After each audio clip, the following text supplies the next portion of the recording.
কাবা শরীফে প্রতি মুহূর্তে 120টা রহমত নাজিল হয় বৃষ্টির মতো প্রতি মুহূর্তে। কতটা? 120টা।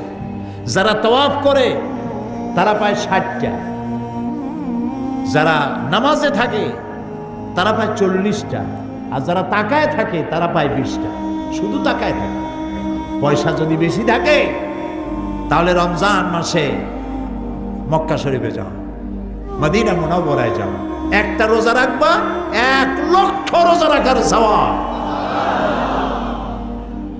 একটা সেজদা দিবে 1 লক্ষটা সেজদা দেওয়ার সমান। পৃথিবীতে কোথাও নামাজের মধ্যে সেজদা ছাড়া এদিক ওদিক তাকানো যায় না। একমাত্র জায়গা কাবা শরীফ, মসজিদে হারাম, যেখানে নামাজ পড়ার সময় কাবার দিকে তাকানো যায়। সুবহানাল্লাহ।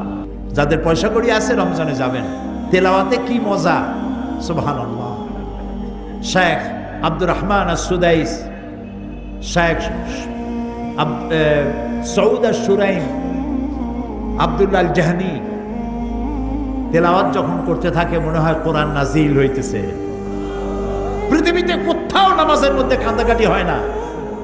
ব্যক্তিগতভাবে কেউ কানলে সেটা ভিন্ন কথা, কিন্তু মসজিদে হারাম আল মক্কি, মসজিদুল হারাম আন নববী শরীফ, মদিনা আল মুনাওয়ারা, নামাজের মধ্যে কি কান্দাকাটি হয় যাদের কপাল ভালো যায় দেখেছে।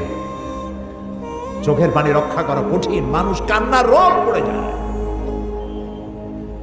30 মিনিট 40 মিনিট মোনাজাত লম্বা হয় নামাজের মধ্যে, আর মোনাজাতের মধ্যে গিয়ে শেষে গিয়ে বলতে থাকে আল্লাহুম্মা লা তারুদ্দানা খাইবিন, আল্লাহুম্মা লা তারুদ্দানা খাইবিন।